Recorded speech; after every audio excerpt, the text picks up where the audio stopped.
Саламатсыздарбы? Эфирде тегирмен телеберүүсү алып баруучулар мен Перзат Айтборхан жана Айдын Бакытбек. Биз бүгүн негизи эле жаңы конституцияга сунушталып аткан кээ бир ой пикирлерди анын арасында өзгөчө ошол мамлекеттик динди ислам динин деп киргизүү боюнча сунуштар жөнүндө талкуу кылмакчыбыз. Бул үчүн бизде конокто Канат Медин уулу юрист жана жарандык активист Эржан Сулайман болмокчу. Саламатсыздарбы? Алгач эле суроону ошо Канат мырза сизден баштасак, биз карап көрө турган болсок, негизи эле Кыргызстанда ар кандай топтор көп. Анан кандайдыр бир азыркы жанагы Маданият министрлигинин ар кандай өткөрүп аткан иш-чаралары, негизи эле мамлекеттик иш-чаралардын көбү эле кайсы бир динге мындай көбүрөөк көңүл буруп калгандай болуп атат да. Ошондой учурда анан дагы конституцияга дагы динди деп белгилөөнүн кереги бар беле? Саламатсыздарбы, урматтуу телекөрүүчүлөр, урматтуу катышуучулар. Менимче биринчи биз тактап алышыбыз керек да, светтүүлүк деген эмне? Туурабы? Светтүүлүк деген бул мамлекеттик башкарууда, мамлекеттик саясатта диний уюмдар, диний лидерлер, диний институттар, мисалы алар таасир этпейт. Бул жерде мамлекеттик башкаруудан, саясатты аныктоодон алар ажыратылган да. Светтүүлүк дегенчи. Бирок светтүүлүк деген бул динге каршы эмес, бул бейтараптуулук. Мисалы, эгерде англисче терминдерин карап көрсөңөр, мисалы, ал жерде же динди жактап, же динге каршы эмес да. Ал бардык тараптарга ошол эле учурда ар кандай динди кармангандарга конституциялык укуктарын берет, эркиндиктерди берет да. Светтүүлүк деген ушул. Бул бир динге каршы же алардын укуктарын чектөө дегенди билдирбейт да. Бизде көп ушул жарандарыбыз ушул биз эми мүмкүн бул деле мыйзам ченемди көрүнүш, анткени 70 жыл баягы атеизмдин диктатурасында жашадык да, научный материализмдин. Анан көп адамдар ошондой көз карашта калыптанып калышкан. Светтүүлүк дегенди мындай динге каршы, динди коомдон таптакыр чийип салуу, ажыратып салуу дегенди түшүнөт да. Атеизм менен светтиктин мындай айырмасын билишпейт. Бул жерде айырмасы жанагындай. Мамлекеттик башкарууда алар кийлигишпейт, аралашпайт. Бирок биз коомдон ажырата албайбыз да. Ошол эле учурда конституция ар бир жаранга диний эркиндиги камсыздалган да. Сен кааласаң бул динде болосуң, башка динде болосуң, же кааласаң мисалы мүмкүн диний көз караштарың атеист болосуң, бул ал сенин эркиндигиң. Ошол үчүн бул түшүнүктөрдү так ажырата билишибиз керек. Андан тышкары жанагы мамлекеттик дин деп айтып кетпедиңизби? Мисалы ал жерде мен жана комиссияга сунуштап аткандар булар жанагы светтүүлүктү алып салалы деген сунуш беришти. Мен жок, мамлекеттик дин ислам деп белгилейбиз деген кечээ күнү ошол партия тарабынан берилиптир. Нур деген партия тарабынан, Русланбек Назаров тарабынан. Анан ошол жерде Кыргызстан бул унитардык демократиялык демократиялык өлкө, анан мамлекеттик дин ислам деп. Светтүүлүк деген сөз жок, мамлекеттик дин киргизилет экен аны. Бирок эми дүйнөлүк практиканы алып карасак, дүйнөдө эми ар кандай формалар бар да. Мисалы, кээ бир мамлекеттерде светтүү мамлекет деп конституцияда так белгилеген, бирок ошол эле учурда мамлекеттик дин деп бир динди белгилеген учурлар бар. Ошондой мисалдар бар да. Бирок менимче бизде бул светтүүлүк дегенди биз калтырышыбыз керек, бул өтө маанилүү. Анткени бизде диний сабаттуулук, деги эле ушул мамлекет куруу тажрыйбабыз. Анан ошол эле учурда бүгүнкү күндө биз эми реалдуулукка карашыбыз керек да. Бул жерибизде Кытай, биякысы Өзбекстан, биякысы Россия дегендейчи, эми ушул баардык реалдуулукка карашыбыз керек да. Биз таптакыр эле өзүбүз башкача бир бияктан учуп кете албайбыз эч жакачы. Ошол үчүн ошого жараша жана биздин реалдуулукту карап анан иш кылышыбыз керек. Менимче светтүүлүк калыш керек, бул өтө маанилүү. Эржан мырза, башынан эле конституциялык кеңешме түзүлгөндө эле көптөгөн юристтер айтып жатышат, коомчулукта көп айтты. Бул легитимсиз депчи, конституцияга өзгөртүү киргизүү. Анан башка жагынан каралсак, ушу конституциялык кеңешме менен конституция менен оюн баштап, бунун айынан көптөгөн сунуштар чыгып атпайбы? Анан ушул дин маселеси көтөргөндө бул деген орус тилинде айткандай бомба замедленного действия болуп, кийин чоң конфликттерге алып келбейби? Ар бир маселенде тобокелчиликтер бар да.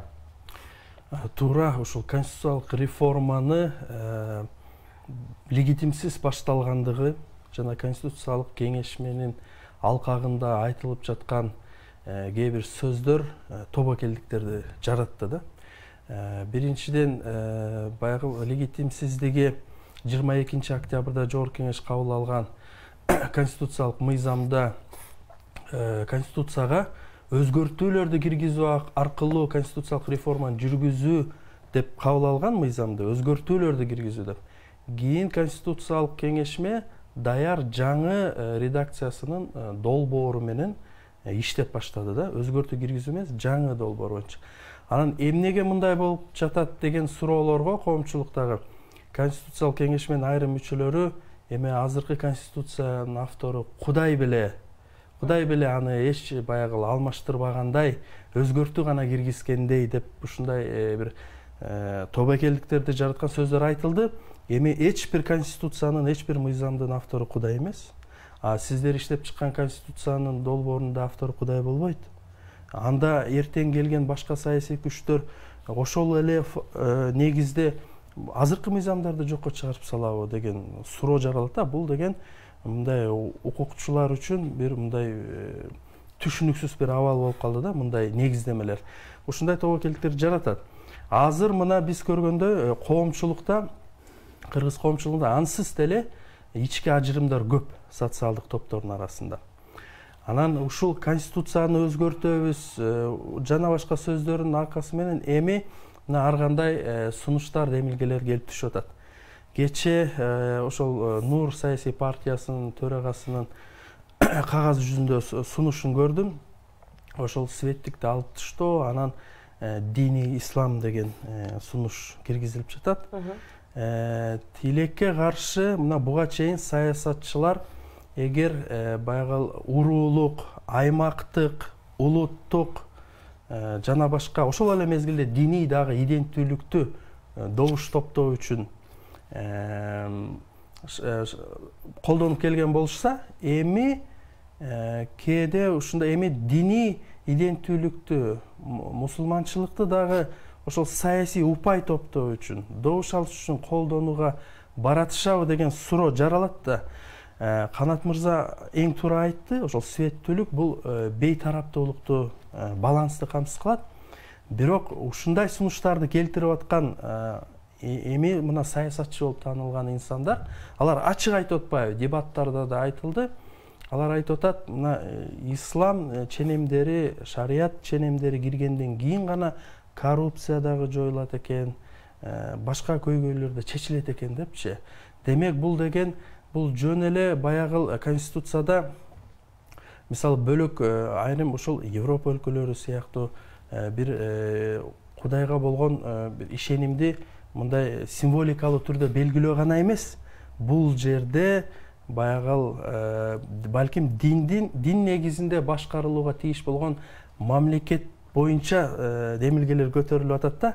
А эгер конституцияда мисалы преамбуласында мисалы Кудай тууралуу бир термин сөздү келтирүүнү балким талкууласа болоптур, бирок бул деле олуттуу өзгөрүү эмес да. Андай өзгөртүү киргизген бул кайсыл көйгөйдү, Кыргызстанда кайсы көйгөйдү чечип коет. Бирок ошондо биз талкуулаганбыз, бирок мисалы бизде ал деле талаш тартыштар жатат да. Биз мисалы жаратканды кантип атайбыз? Жараткан деп атайбызбы, Кудай деп атайбызбы, Теңир деп атайбызбы, Аллах деп атайбызбы? Бул дагы өзүнчө мындай талаш тартыш да. Кайсыл ар бир тарап өзүнүн сунушун келтирет. Ошондуктан бул бизге азыр мындай талаш тартышканы маселе абдан көп. Биз мындай эмелерге демилгелер кайра ошол ажырымдарды жаратып калбайбы деген кооптонуу бар да. Жан мырза, ушу мисалы Канат мырза айтып кеткендей, Европанын кээ бир өлкөлөрүндө конституциясында эле жазылып калган ушу христиандык же католикалык баалуулуктарга негизинде депчи, мисалы ушундай сөздөр бар. Мисалы АКШда деле президент мисалы Библияга ант берет. Ошондой эле мисалы Англияда жаңы ханды тактыга коюп атышканда дагы аякта да ошо чиркөөнүн башчысы келип аны хан кылып жарыялайт да, тактага кылып да. Анан бул баалуулуктар жөнүндө болуп атат да маселечи. Аякта көптөр мындай католикалык дин болот, бирок аякта деле еврейлер бар, башкалар бар, бирок ошого карабастан негизги мамлекетте ушу бир динге мамлекеттик институттар дагы аралашып кетип атпайбы, мына байкасакчы туурабы? Бизде дагы мисалы динге мынтип аралашып эмне үчүн болбойт? Кандай тобокелчиликтер бар? Мисалы ошол эле Германияда азыркы көп жылдан бери бийликте турган партиянын аты деле христиан демократиялык партия да. Алар деле эмесинде уставына жазылып турат. Бул партия христиандык баалуулуктардын артынан саясий мисалы максаттары бар депчи. Ошол биринчиден башка мамлекеттерде, европалык мамлекеттерде бул кылымдар бою калыптанып келген бир маданият болсо, биздин тарыхыбыз кичине башкача болуп калды. Эми 70 жыл советтик доорду баштан өткөрдүк. Андан мурун кандай болчу? Бизде бул кылымдар бою калыптанган бир маданиятпы, андай эмеспи? Бул деле талаш тартыш суроо. Экинчиден бизде эмнеге мындай бизде эгер Европа мамлекетинде, ошол эле Германияда бул диний баалуулуктар укуктук талаанын алкагында, мыйзамдардын алкагында гана белгиленип атса, демек ошол диний баалуулуктарды карманган инсандар укуктук талаанын ичинде иш алып барышса, биздеги демилгелер ошол эле социалдык түйүндөрдө биз көрүп жаткан пикирлерде укуктук талаанын жараксыздыгы, башкача укуктук ченемдик талаа жаратуу керек экендиги айтылып атпайбы? Анан биздики дагы айырмасы, бизде мына ошол эле мына президенттикке талапкерлердин бири Мыктыбек Арстанбек, башка коомдук диний ишмерлер, алар светтикти алып таштоо, ислам динин белгилөө деген сунуштарын ушундай негиздеп атышат да. Мына Кыргызстандагы байыркы жоолук, хиджаб, буркини боюнча адам укугун бузуу маселелерине келип такап атышат да. Мына чынында эле тилекке каршы ошол светтикти да жамынып, же светтикти негиздеме кылып, мына биз мектеп светтик, биз светтик өлкөсү деп туруп, баягы кыздардын жоолуктарын чечтирип, зомбулук кылган учурлар да болуп атпайбы? Анан ушул көйгөйлөрдү демек чечүүнүн жолун алар ушул светтик деген сөздү жокко чыгарыш керек деген ушинтип негиздеме келтирип атышат. Бул деле эми ачык айтыш керек, бир укуктук сабатсыздыктан келип чыгып атат. Мамлекеттик тарабынан укук бузуусунун себеби. Себеби ошол Конституциянын биринчи беренесиндеги светтик деген бир сөздөн тышкары 16-беренесиндеги диндин негизинде кодулоого тыюу салынгандыгы, 20-беренеде ар бир адамдын диний ынанымдарды эркин тандап алуу укугу эч чектелүүгө мүмкүн эмес экендиги тууралуу ченемди, 32-беренедеги дин эркиндиги кепилденет деген ченемди, ошол эле 32-беренедеги эч ким диндик ишенимдерин билдирүүгө же алардан баш тартууга мажбурланууга тийиш эмес деген ченемдерди билсек, мисалы ошол инструменттерди биз мыйзамдуу укуктук талаанын алкагында колдонуп, ар бир адамдын укугу бузулушу мүмкүн. Бардык мамлекеттерде адам укугу тигиндей же мындай түрүндө бузулат.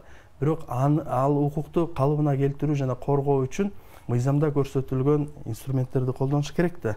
Эгер кайсыл бир социалдык топтун укугу бузулса, бул деген бир түшүнүктөрдү алып таштоо же мындай мамлекеттик түзүлүш же укук талаага өзгөртүүлөр киргизүү дегенди сөзсүз түрдө билдирбейт. Ал үчүн мыйзамда көрсөтүлгөн баягы инструменттерди колдонуш керек, анын жыйынтыгын көрүш керек, анан мыйзамга өзгөртүү киргизүүнү сунушташ керек да.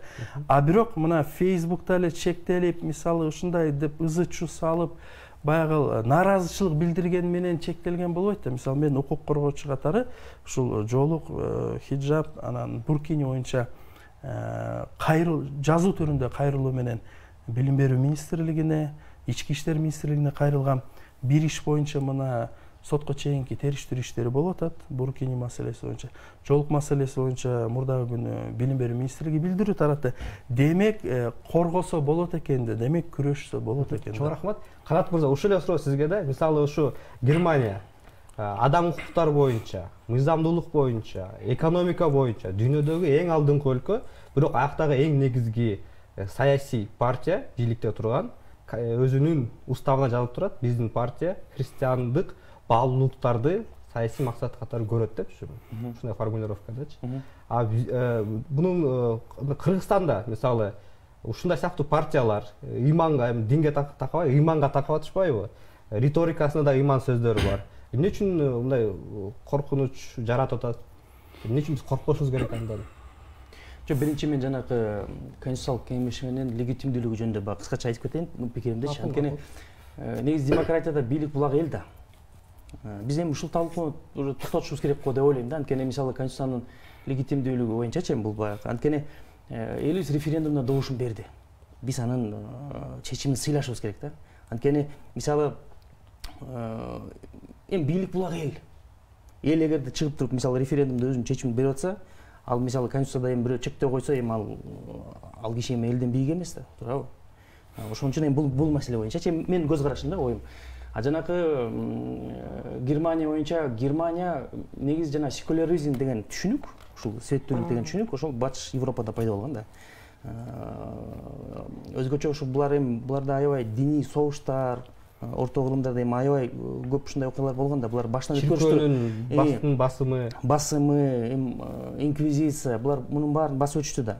Анан булардын укуктук аң сезими, булардын эми жалпы билим деңгээли, булардагы илимдин орду, мамлекет куруудагы тажрыйбасы, экономикасы, эми бул таптакыр башка да. Биз салыштырып эле мисалы ошол эле эмелерди бизден бияктан реалдуулукка азыркы күндө алып келебиз деген эми бул менимче жаңылыштык да. Биз өзүбүздүн бүгүнкү реалдуулугубузду эске алышыбыз керек. Диний сабаттуулугубузду дагы, билим берүү деңгээлибизди. Бизде мисалы керек болсо мамлекеттик институттар толугу менен калыптана элек, мындайча айткандачы. Көп мүчүлүштүктөр бар. Сот системасы, укук коргоо органдары, эми көп проблемаларчы. Анан ушундай реалдуулукта биз дагы мисалы диний дагы проблеманы бияка алып келсек, араздашууну, менимче бул жакшылыкка алып барбайт да. Ошол үчүн бүгүнкү күнү жана светтүүлүк деген ошону карманып, бирок аны туура түшүндүрүп, светтүүлүк деген бул динге каршы эмес. Анан биякта да терминологияда да көп маселе бар да. Мисалы хиджаб дегенде көп адамдар бул жанагы арабтардын жана кара эме кийинип алышат го. Аялдары жана толугу менен кара кийинип, анан биягында жанагыдай эме калтырып коет го. Хиджаб дегенди эми бул башкача сөз, ошондой түшүнөт экен да көбүрөөчү. Бул жана болгону башына жоолук салынып алуу. Болгону мисалы Индонезияда ушундай тажрыйба бар экен. Булар формаларга, мисалы мектептеги формаларга эмелерди киргизип коюптур да, опциялардычы. Эгерде сен мисалы христиан дининде болсоң, же мусулман дининде болсоң, же башка болсоң, сен мисалы мусулман болсоң, жанагындай жоолук берип коет, ак жоолук. Стандарт бирокчу. Биягын жаап албайсың. Стандарт сенин диниңе ушул туура келет. Ушундай опцияларды берип коет экен да, бирок ал светтүү мамлекет. Жанагындай диний негизде түзүлгөн саясий партияларга бүгүнкү күндө мыйзамда каршы. Менимче али бул жөнүндө айтыш эрте да.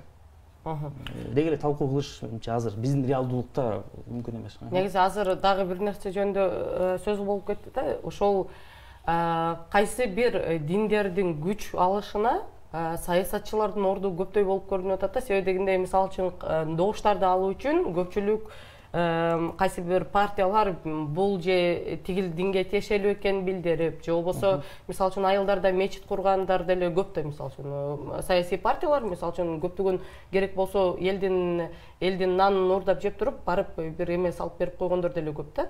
Анан негизи эле ошол дин менен саясат кандай бизге буга чейин светтик өлкөдө жашасак дагы мындай ушундай эришип аркак болуп келатат. Анан ошондон кийин анан биз саясий партиялар түзүлө баштады. Буга чейин парламенттик шайлоодо кээ бир партиялар түздөн түз эле ошол идеология өздөрүн диний деп атабаса дагы бир идеологиялары диниге окшогон болчу. Президенттик шайлоодо мисалы үчүн ошол Мыктыбек Арыстанбек чыкты, биз диний деп. Ошону карап туруп, өздөрүн жанагы элге түшүндүрбөй туруп, анан бирок аябай диндик ошону мындай маселени алдыга жылдырган саясатчылардын орду кандай, аларга кандай чара көрүлүшү керек да? Мисалы үчүн бул көрүнүп эле турбайбы? Эгер элдер анын көпчүлүгү түшүнбөйт деле да, кандай болот мамлекеттик дин деген кандай боло тургандыгынчы. Себеби дегенде дүйнөдө аябай көп түрү бар. Мисалы үчүн же Афганистан бар, ар бир туура эмес кадам үчүн адамды таш бараңга алып өлтүргөн. Же болбосо ошол эле мисалы үчүн Абу Даби деген сыяктуу өнүккөн өлкөлөр бар. Араб Эмираттары бар. Биз эми бир аз чаташтырып атабыз да. Мисалы светтүүлүк деген бул бир өзүнчө бир багыт турабы? Светтүү мамлекет дегенчи. Секуляризм. Ошол эле учурда мамлекеттик дин барбы жокпу деген мисалы опция, бул дагы бул башка багыт. Муну чаташтырбашыбыз керек да, негизичи. Анан жанагындай саясатчылар боюнча менимче шайлоодо утуш үчүн эми бизде саясатчылар ар кандай ыкмаларга барат го. Мисалы динди коомдон эми ажырата албайсыңдар. Туурабы? Чийип сала албайсыңдар. Ошол үчүн айрым саясатчылар ошол упай топтоодо ушундай риторикага барып атышат да. Бирок мен ойлойт элем да, биз адамдын баягы диний көз караштарына эмес, анын саясий кызмат жөнүндө сөз болгондо же мамлекет кызматы жөнүндө сөз болгондо анын кесипкөйлүгүнө көбүрөөк көңүл бурсак да, тажрыйбасыначы. Мисалы тиш доктурга баратканда сен намаз окуйсуң же намаз окубайсың деп сурабайсың да, туурабы? Ким жакшы иштесе ошого барасың, ким жакшы доктур болсо. Же хирургка мисалычы, анын кесипкөйлүгүн карап барасың да. Ошол сыяктуу эле мисалы биз эми кээде баягы эметпейбиз да, мындай илимдин кадырычы, мамлекет башкаруу бул өзүнчө илим да. Муну канча жылдап окуган адамдар бар. Изилдеген адамдар бар. Ушул жакта тажрыйба топтогон адамдар бар, мисалычы. Эң оор илим менимче. Анан бул жанакы мисалы генный инженерия, мисалы генный инженерия, мисалы. Аны 100 000 адам билбеши мүмкүн, бирок бир адам билиши мүмкүн да. Бул ошол сыяктуу эле илим да. Анан муну же мындан таптакыр түшүнүүң болбосо, же окуган эмең болбосо, анан ушул риторика менен эле анан туура сен шайлоодо жеңип кетишиң мүмкүн. Ушул популизмдин негизиндечи. Бирок өлкөгө терс таасири келечекте кандай кесепеттерге алып келиши мүмкүн, өтө оор болуп калышы мүмкүн да. Ошону биз туура түшүнүшүбүз керек. Эржан мырза, ушул эле суроого улайда Перизаттын суроосунчу. Мисалы популизмдин өзгөчө азыр Европада, ошол эле АКШда өнүгүп атпайбы? Алар көбүн эсе ошо улуттук иденттүүлүккө басым жасап, анан эң негизги душман алар ошо араб өлкөлөрүнөн келген иммигранттар да. Кыргызстанда мисалы саясатчылар ушу кайсы ыкмаларды мындай уже аракет кылып көрүшү да, улуттук популизмди, улутчулдукту мындай парламенттик шайлоодо, президенттик шайлоодо колдонгонго аракет кылган жокпу? Динийди аракет кылыштыбы? Анан эмне үчүн ошо ушул улуттук мындай дүйнө жүзүнө тараган метод да бул улуттук популизмчи. Буга караганда кыргыздар ошо диний популизмге мындай багыт жасап атышат саясатчылар. Эми бул диний риториканы биз буга чейинки бир канча президенттин байкап жүрдүк. Мисалы өзгөчө бул Алмазбек Атамбаевдин тушунда көп колдонулду. Анын дуа кылгандары, намаз окугандары сүрөттөрү чыгып, анан мына 7-апрель шейиттерин мечетин куруп 7-микрорайондо ошол мезгилде күчөдү да.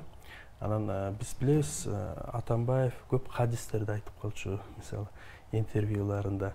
Анан Сооронбай Жээнбековду деле ошол көчтү улады да. Анан баягы анын тушунда дагы мына бир мезгилде айт намазы учурунда төрага, экс-төрага Жумабеков биз бардык чечимдерибизди ушу муфтият менен кеңешип кабыл алышыбыз керек деген сөздү айтты да. Ошондо да бир ызы чуу чыккан, кантип мамлекет, светтик мамлекет, кантип силер муфтият менен кеңешесиңер деп. Эми бул Кыргызстанда ушул улуттук эмес, этникалык иденттүүлүктү колдонгон популизм ар бир парламенттик, президенттик шайлоодо да байкаганбыз, дайыма күчөйт бул этникалык. Анан уруулук,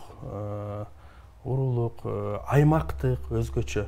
Анан ушул шайлоолор учурунда аймактык, этникалык баягы касташуу тили дагы күчөйт тилекке каршы. Ошонун айынан бул ошол саясатчылардын жоопкерчиликсиздиги, бул саясатчылардын жөн гана упай топтоо, добуш алуу максаты коомдогу ажырымдарды азайтуу, маданиятты жогорулатуу, толеранттуулук, сабырдуулукту өстүрүү эмес, жеке упай топтоо деп эсептесек болот. Анан азыркы дагы ошол жаңы деңгээлде айтылып жаткан демилгелер, сөздөр, булар дагы ошол саясий диний популизмге негизделип атат да. Мисалы ошол инсандардын буга чейин Канат мырза айткандай кандай тийиштүү кесиптик билими, тажрыйбасы бар, же бардык көптөгөн суроолорго бирдей эле чечимди, жеңил чечимдерди келтирип атышат да. Бул динге ылайыктап койсок дейт, анда ал маселелер жок болуп калат дейт. Анан дүйнөдө кайсыл мамлекет бар ушундай, мисалы ошол сиз айткандай мамлекет болсун, ушундай динге негизделген, анан ушундай көйгөйлөрү жок деп сураганда андай мисал жок экен, эч кимиси келтире албады да. Анан бул деген ошол динге негизделген популизм бул дагы алда канча да кооптуу болуп атат. Эми бизге ушул эле жетишпей атты беле, ансыз деле араздашууга, бөлүнүүгө, ажырымга бизде тилекке каршы белгилерибиз көп. Ошол этникалык, аймактык жана башка. Чоң рахмат. Канат мырза, мына биз буга чейин билебиз, раматалык Чубак ажы бизде Кыргызстанда мусулмандар арасында эң авторитеттүү киши эле. Анын авторитетин эч ким мынтип басып өтүшмөс да, өтүп кетишмес. Ошо киши каза болгондон кийин, мисалы ушу парламенттик шайлоодо кээ бир партиялар чыкты. Андан кийин ушу светтик өлкөнү кетиребиз деген президенттик талапкерлер чыкты. Ушулар ушу Чубак ажы буга чейин баарын кармап туруп, ошо киши каза болгондон кийин анан алар уже ал киши жоктоо бул идеяларды уже сунуштагандай мындай сезим пайда кылган жокпу сизде? Бош электорат пайда болду. Бош электорат пайда болду. Мүмкүн. Бирок менимче жалпысынан мисалы Чубак ажы биздин коомубузда мындай позитивдүү роль ойношуу. Анткени жана диний сабаттуулукту атпайсызбы? Тилекке каршы бул өтө маанилүү нерсе экен да, анткени жанакы экстремисттик топтор, радикалдуу топтор, алар дал ушул диний сабатсыздыкты колдонушат экен да. Мисалы алар так келип, айрым гана аларга бир контексттен суруп алып, Курандан бир аяттарды же өзүнүн көз караштарында туура келген хадистерди мисалычы ыңгайлаштырып, окроштуруп, мисалы анан мындай так элди экиге бөлгөнгө аракет кылат экен да. Мына булар баардыгы мисалы кабырлар. Анан биз мисалычы, анан биз булар менен мындайча айтканда күрөшүшүбүз керек дегендей мындай жөнөкөйлөштүрөт экен да, өтө примитивдүү технология да. Ошо менен анан манипуляция кылат экен. Жетелеп анан өзүнүн саясий максаттарына колдонот экен да.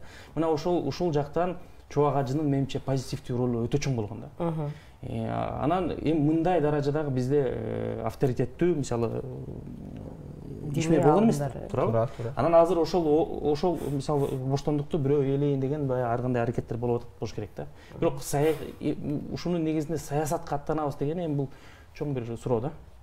Акыркы шайлоолор көрсөтүп кетти, бул парламенттик шайлоолордо дагы, президенттик шайлоолордо дагы аябай мисалы үчүн социалдык тармактарда анын ичинде өзгөчө аты жыты жок мындай троллордун күчү кандай экенин да. Бул ошол эле мисалы үчүн азыркы бүгүн инаугурация болгон президенттин Садыр Жапаровдун президент болуусундагы кандай ролу бар экенин билебиз. Ошол эле кайсы бир ага каршы сүйлөгөн кишилер, жөн эле тамаша иретинде сүйлөгөн кишилердин да баарын жанагы жеке коопсуздугуна чейин мындай бир коркунуч келтирген учурлар болду да. Ошондой троллдор жанагы өлтүрүп салууга чакырган чакырыктар болгон, ошолардын баары бар да. Азыр эми ошондой нерселер, азыр мен ушул түз эфирдин деле мындай комментарийлерин карап отурам. Негизи ушул эле сөз азыр диний жакка бурулуп атат да. Ушул дин жөнүндө мындай жаман же жакшы эмес, жөн гана талкуу кылуу дагы бир коркунучту жараткан убакыт болуп атат да. Себеби дегенде азыр комментарийлерди азыр бүткөндөн кийин карап көрсөңөр болот. Булар аябай чындап эле коркунучтуу да. Демек, бул деген ошол мүмкүн эмне үчүн ошол троллдор улам кайсы бир мындай бир троллдордун күчү эмнеде да негизи? Чында эле азыр мына мен бүгүн эле ошол социалдык түйүндөрдө фейк деп коебуз, ошол фейктерге туш болдум. Алардын баракчасында мындай диний публикациялар көп. Анан алар мисалы кээ бир адамдарга тийишип, мисалы баягы диндин негизинде ал адамдарды урушуп, талап кылып, ушундай иштер, аракеттерди кылышат экен да. Анан аларды карап, башка колдонуучуларда ушул диний адамдар ушундай экен деген дагы пикир калыптанат да.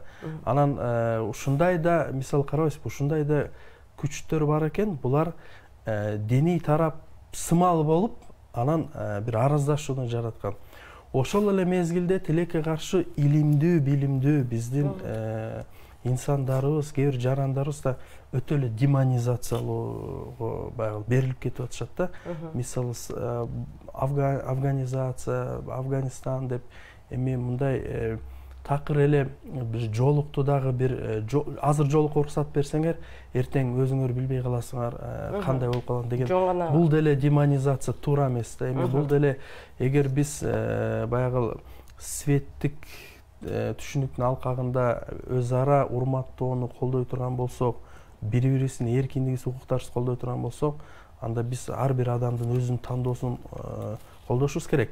Анан кайсыл бир дин темасындагы талкуулар булар деле реалдуу көрүнүштө. Эми коомдо дин туткан инсандар мына 40-30 жылда деле саны өстү. Албетте алар дини да башкача да талкуулар да болот. Эми бул реалдуу нерсе, аны өтө эле баягы демонизациялап биз деген бир ушундай болобуз, синдей болобуз деген деле коркунучтарды алдын ала талкуулоо бул деле менин оюмча туура эмес болот да. Себеби башка тарап деле аны алардын эркиндиги, демек алардын сөз эркиндиги, укуктары чектелип атканын сезип жатпайбы? Мисалы качан ошол билимдүү эле инсандар бул светтик өлкө, менин да посттордун алдында ушундай көп жазышат. Бул светтик өлкө эч кандай жоолуктарга уруксат бербеш керек дейт да. Светтик менен атеизмди салыштыруу билимдүүлөрдүн арасында деле көп. Ооба, ушундай светтикти түшүнбөстүк билимдүүлөрдүн, ошол светтикти жактагандардын да арасында көп да. Анан бир нерсени түшүндүрүү кыйын болуп атат да, адам укугун чектөө жана бузуу аркылуу стабилдүү, сабырдуу коомду куруу мүмкүн эмес. Адам укугун чектөө, кемсинтүү бул адамдын радикалдашуусуна алып келет. Тескери, эмнеден кооптонсоңор, ошого кемсинтүү аркылуу жетесиңер. Эгер ошондон кооптонсоңор, анда адам укугун сыйлагыла, анда кемсинтпегиле. Ошондо диалог, коомдо диалог түзүлсүн, өз ара урмат, сый болот. Ушундай. Буну дагы кээде түшүндүрүү иштерин жүргүзүүдө ушундай бир кыйынчылыктар бар. Себеби бизде адамдар мындай көнүп калыптыр да. Байгыл биринчиден өзүнүн пикири гана туура, экинчиден өзүнүн жеке мамилеси менен профессионалдык ишти, профессионалдык түшүнүктөрдү аралаштырып салышат экен да. Ал мамлекеттик кызматкерлерден да биз байкап атабыз.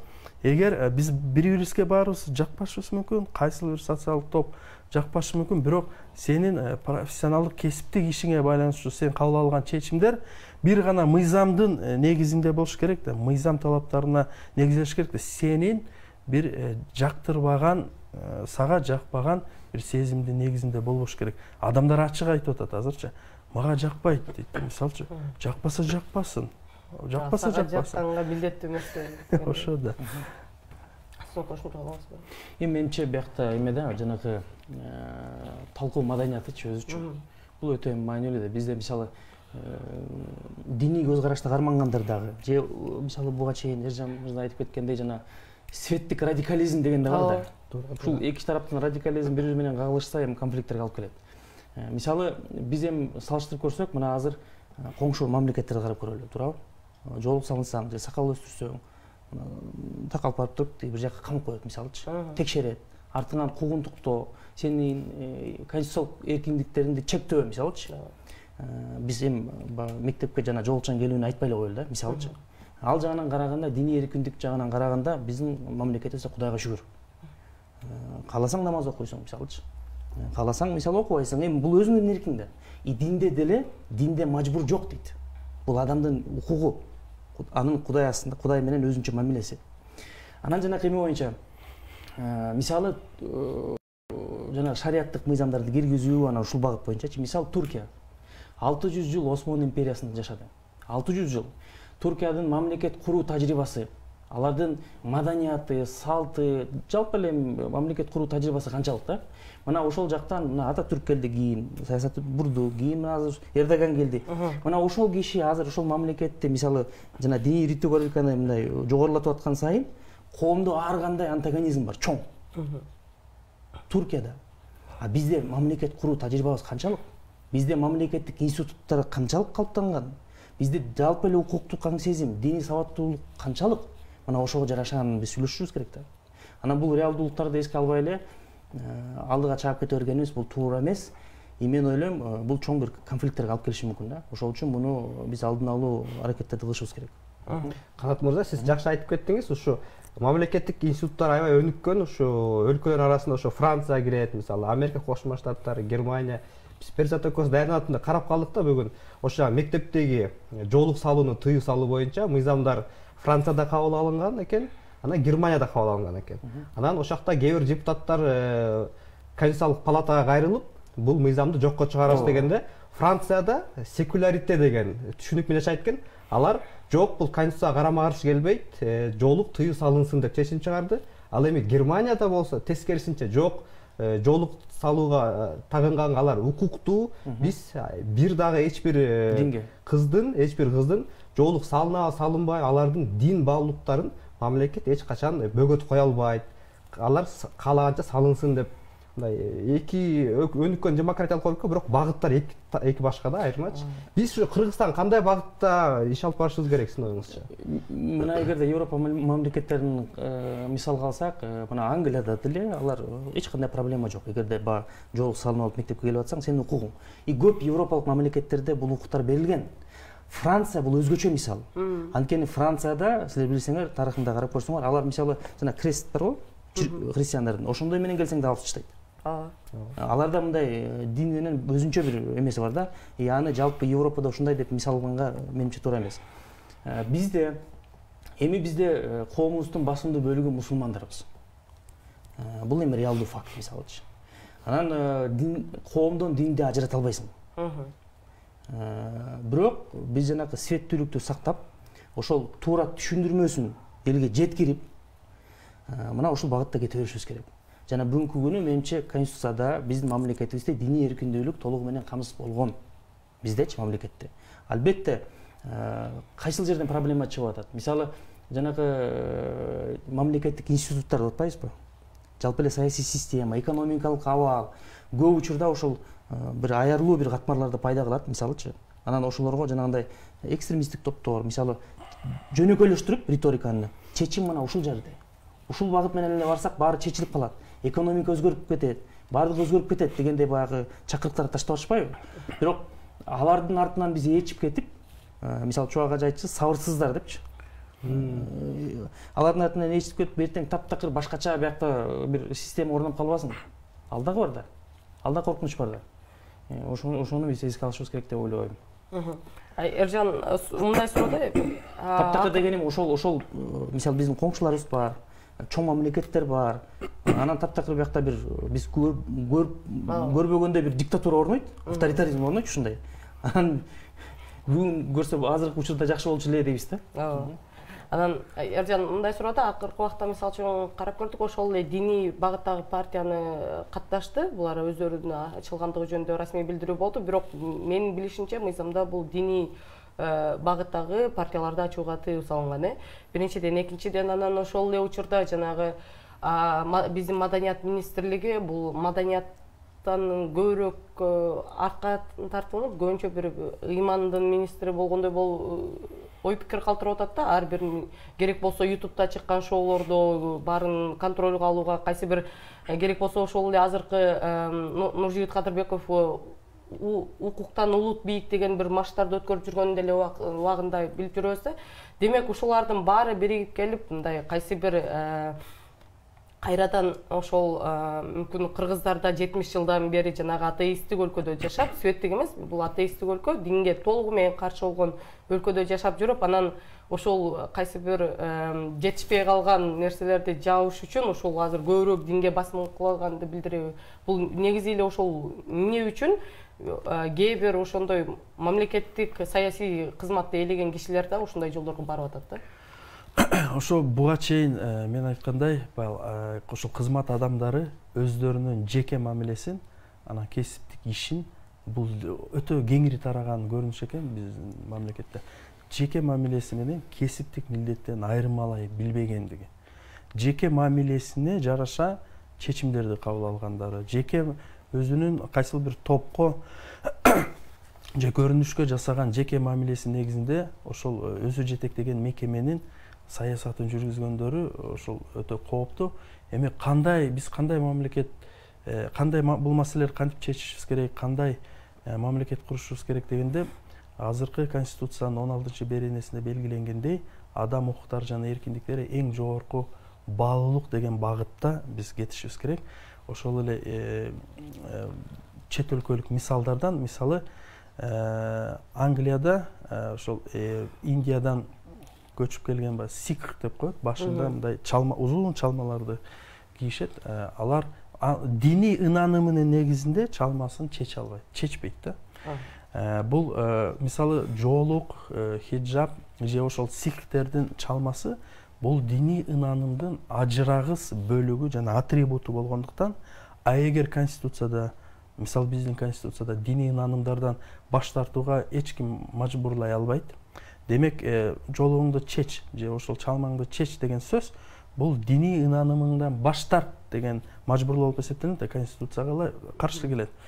Ошондо Англияда мындай чечим кабыл алышкан. Эки бөлөк иш бар. Мисалы, ошол адамдарга, сикхтерге алар мисалы кайсыл бир кызматка барып иштейм десе, ал жерде эмеңди чеч, повар болом десе, мисалы, чечишиң керек, себеби повардын баш кийимин кийишиң керек, ашчыны кийишиң керек, доктор болсоң деген учурларда алар сотко кайрылганда, бул анын укугун, ошол дин негизинде укугун, диний ынанымдар негизинде укугун бузуу болуп эсептелинет.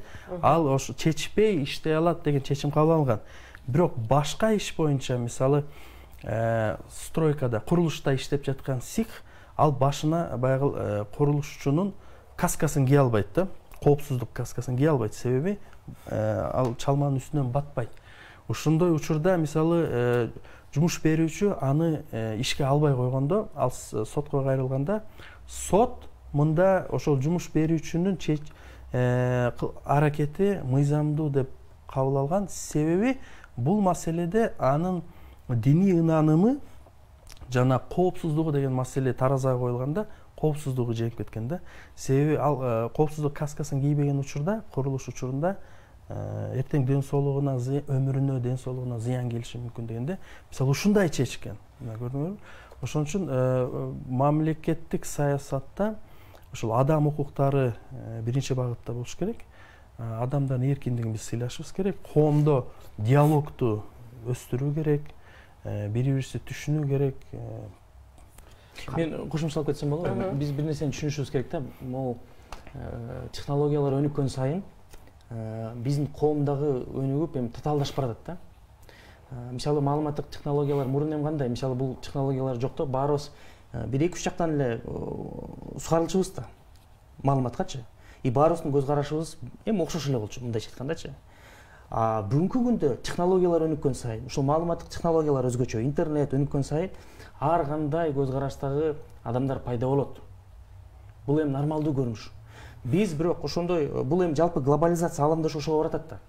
Бардык мамлекеттерчи эми ар кандай көз караштагы, диний көз караштагы адамдардын бардыгын укугун капсыз кылган. Ошол эле учурда, мисалы, биз көз карашыбыз ар кандай болсо дагы арабызда ынтымак, жалпы мамлекеттүүлүк биримдиги бар, бизди бириктирет, мисалычы. И жалпы бизди бириктирген максаттар, мисалы, мамлекетибиз өнүксүн, экономика өссүн, мисалы, эл аралык деңгээлде көптөгөн жетишкендиктер болсун дегендей бир чоң максаттар болот да. Мына ошол максаттардын астында биз көз карашыбыз, мисалы, бара-бара ар кандай болсо дагы, мына ошондой багытта бараткан бир ынтымактуу бир коом курушубуз керек да. Бирок ошол эле учурда жана укуктар камсыз болгон, мамлекеттик институттарды бекемдөө, укуктук аң сезим, диний сабаттуулук, бул эми ушинтип кете бериш керек. Эми бул аябай оор тема. Аябай оор тема. Анткени бул аябай оор тема да. Мына ошо Нур партиясы катталып атканда уставтарын көрө элекпиз, бирок алар конференцияда айтышты, биз ушу дин багытындагы партиябыз деп. Жана мисалы ушу жанакы көп өлкөлөрдө көп партияларга тыюу салынган аякта делечи, радикалдуу дин партиялары, мисалы ошондой эле, мисалы Германияда фашисттик элементтери бар партиялар тыюу салынган да. Бирок ушу бир партия, НДП деген партия, ушу парламенттик шайлоосуна катышып жүрүп, анан башка демократтар сотко кайрылышат да, бул партияны жоюш керек деп. Ошондо сот мындай жойбой койгон да, себеби булардын шайлоонун жыйынтыктарын карасак, булар 3-4 эле пайыз добуш алышат экен. Анан итак эле коомдун колдоосуна ээ эмес экен, жойбой эле коелу деген чечимге чыккан да. А бизде дагы ушундай динге аралашып, эгерде өтө радикалдуу болуп кетсе, булардын ушу коомчулук тараптан, шайлоочулар тараптан канчалык деңгээлде колдоого ээ болот деп эсептейсиз? Менимче биринчиден жана атайын кызматтар, ал жакта эми эксперттер бар да, адистер бар, мисалычы. Эми бул дин дегенде деле бул өзүнчө бир чоң бир илим. Анын ичинен ар кандай тармак багыттар бар, көз караштар бар, ар кандай топтор бар дегендечи. Анан жанагы атайын кызматтагы адистер, алар өздөрү багы илимдүү адамдар бар аяктачы. И ошолор экспертизасын бериш керек.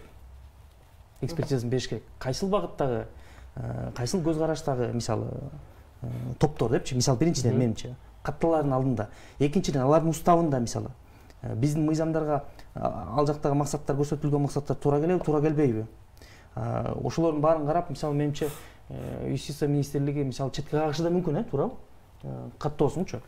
Жок, уставын жакшы жазып, бирок шайлоо алдында риторикасы өзгөрүп кетсечи кандай болот? Эми шайлоо боюнча менимче биз адамдын кесипкөйлүгүнө, тажрыйбасына, ошол адамдардын ал жөн эле айтып аткандыгына эмес, басып өткөн жолуна, ошонун баарын карап туруп, анан баабызды беришибиз керек да.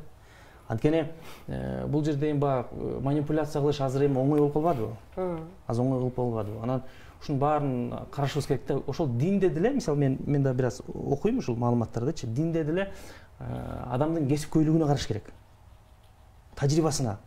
Эгерде анын колунан албетте илимдин кадырын билишибиз керек да бизчи. Бул мисалы баягы Чубак ажын айтып атпайбызбы? Дин алымы депчи. Ошол сыяктуу эле мамлекеттик башкарууда мисалы же башка тармактарда өзүнүн алымдары бар да. Ошол багыттагычы, илимдегичи. Ошол сыяктуу эле эми алардын баягы профилдерин карашыбыз керек. Сиздин оюңузча биздин шайлоочулардын эми көбүнүн деңгээлин билебиз да, популизмге алдыруу иши мүмкүн.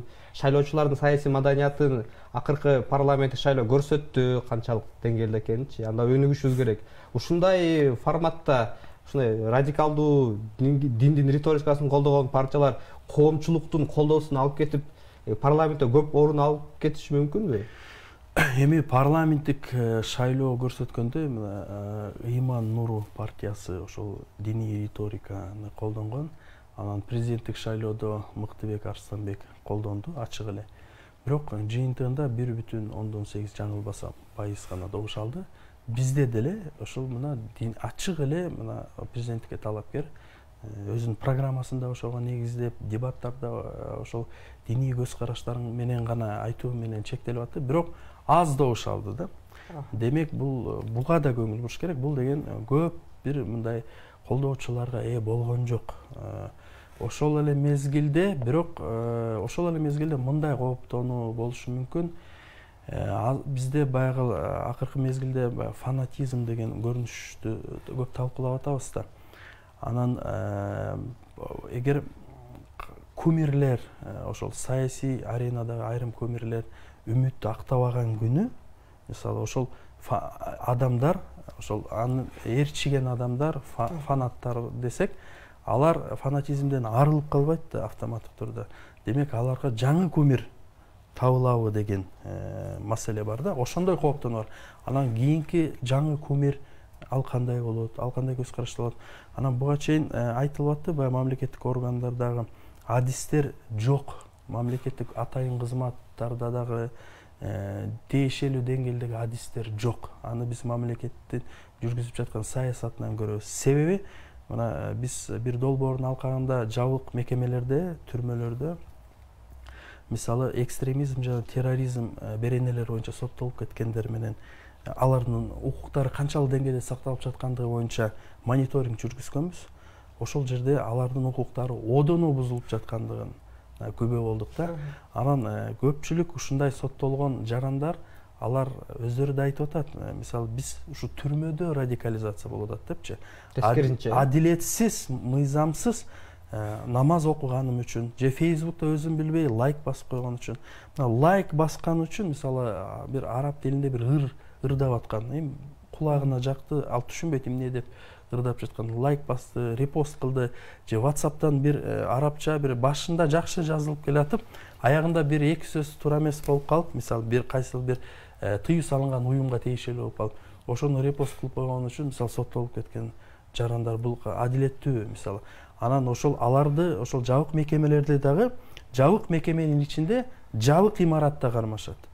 Алар башка соттолгондор менен бирдей укукка ээ эмес. Аларга карата катаалыраак шарттар бар да. Анан ал жерде теракт кылып, адам өлтүрүп, андай кылмыштарды кылгандар эмес көбүнчөсүчү. Китеп табылып калса. Китеп табылып калып ушундай. Анан мисалы мына мен сүйлөшүү жүргүзгөн айрым ошол соттолгон жарандар ачык айтып атат. Биз ушул жерден радикализация, ушул жерден мамлекетке мындай нааразычылыгыбыз, агрессиябыз күчөп, ошол тергөөчүгө, ошол сотко, бизде адилет соттогон мамлекетке бизде агрессиясы ушул жерде эми күчөп атат деп айтып атышат да. Бул эми ошол мамлекеттик саясатта чоң мүчүлүштүктөр, каталар, тобокелдиктер, адистердин жоктугунан кабар берет да. Анан ушул нерсени эле улай да, анан эгер карап көрө турган болсок, бул жанагы көпчүлүк террористтик топтордун мүчөлөрү же болбосо экстремисттик топтордун мүчөлөрү менен ошол эле жанагы Англияда же болбосо кайсы бир өлкөлөрдөн келгендердин интервьюсун көрүп калдым. Ошол жерде айтып атат да, мамлекеттин адилеттүү сага карата кайсы бир адилетсиз кыймыл аракеттеринен, кайсы бир иштеринен улам ушундай бир пайда болот экен да, фанатизм пайда болот экен, ашыкча берилүү пайда болот экен, анан мамлекеттен сен алыстай баштайт экенсиң да, ошондой болгондочу. Анан экинчи себеби бул билимсиздик деп турат да. Сен дин жагынан да билими жок, анан ошол эле учурда светтик дагы билимге жетишсиз болот экен да. Кыргызстанда ушул багытта сиздердин оюңуздарча кандай мындай иштер жүргүзүлүшү керек, ким тарабынан жүргүзүлүшү керек, аларды мындай ким көзөмөлгө алышы керек да?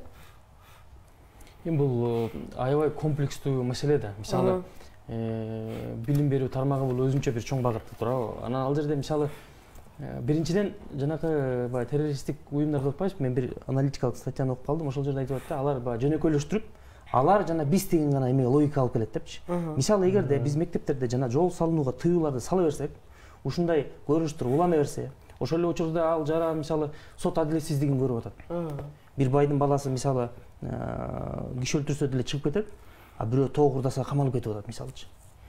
Жумушсуздук, экономикада мисалы теңсиздик аябай чоң. Бишкектин бир бурчуна барсаң эле ал жакта заң карагантым эле миллион долларлык салынган үйлөр, бир бурчуна барсаң таптакыр башкача шарттарда жашап аткан адамдар. Жумушу жок, баардык жактан кысылып, кедейчилик баардык жактан кысылып анан ушундай анан мисалы жол салайын десе, анын кызын дагы жол салбай атсаң, мисалычы, толугу менен ушу мамлекетке бир жек көрүү пайда болуп, ал ушул түзүлүп калган система. Анан ошол учурда жанагындай топтор пайда болуп, мына чечим бул жакта деп башка жакка түтүп коюшу мүмкүн да, туурабы? Анан билим берүү системасында дагы биз атеисттик мамлекет эмеспиз да. Биз тыюу салбашыбыз керек жана кыздаргачы. Эгерде болгону стандарттарды беришибиз керек. Мына ушул стандарттарды сактангыла, жана жолук салынганда ак болсун, мисал да. Ошолорду иреттеп коюшубуз керек да, мамлекет саясатты так белгилеп коюш керек. Мына билим берүү министрлиги так позициясын билдирди. Мамлекет динге каршы эмес дегенди биз жакшынакай түшүндүрүшүбүз керек. Иш жүзүндө да ошондой болуш керек. А эгерде баягы туура эмес түшүнүктөгү саясат баягы улана берсе, бул жанагы экстремисттерге тескери биз жардам берип атпайбызбы? Элди экиге бөлгөнгө мисалчы, жөнөкөйлөштүргөнгө. Анан биз жалпы эле бул билим берүү системасы, экономикабыз, жана жумушсуздук эми биякта көп да.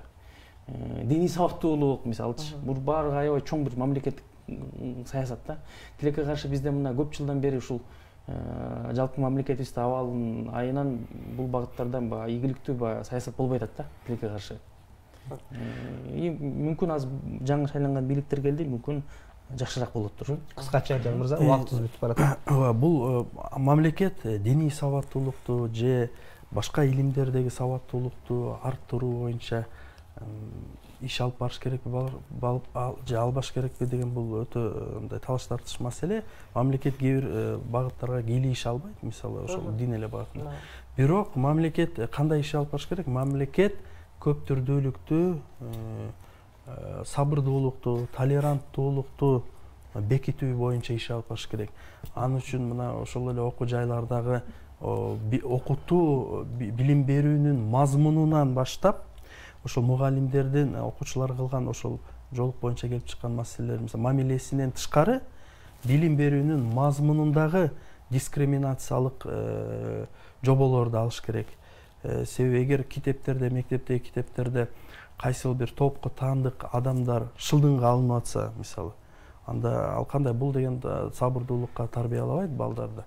Ошон үчүн биз көп түрдүүлүккө кийинки муундарды маданияттуу көп түрдүүлүктү мындай жакшы сөз бар, көп түрдүү бүтүндүк, единство в многообразии или многообразие в единстве. Көп түрдүү бүтүндүктү пропагандалоо, ошону бекитүү боюнча мамлекет сөзсүз иш алып барыш керек. Себеби тобокелдик ошол жерде. Чоң рахмат. Урматтуу теле көрүүчүлөр, биз бүгүн негизи эле жаңы конституцияда дин аныкталышы керекпи, ага кандай аны колдогон ой пикирлер, ага каршы ой пикирлер жөнүндө негизи эле сөз кылдык.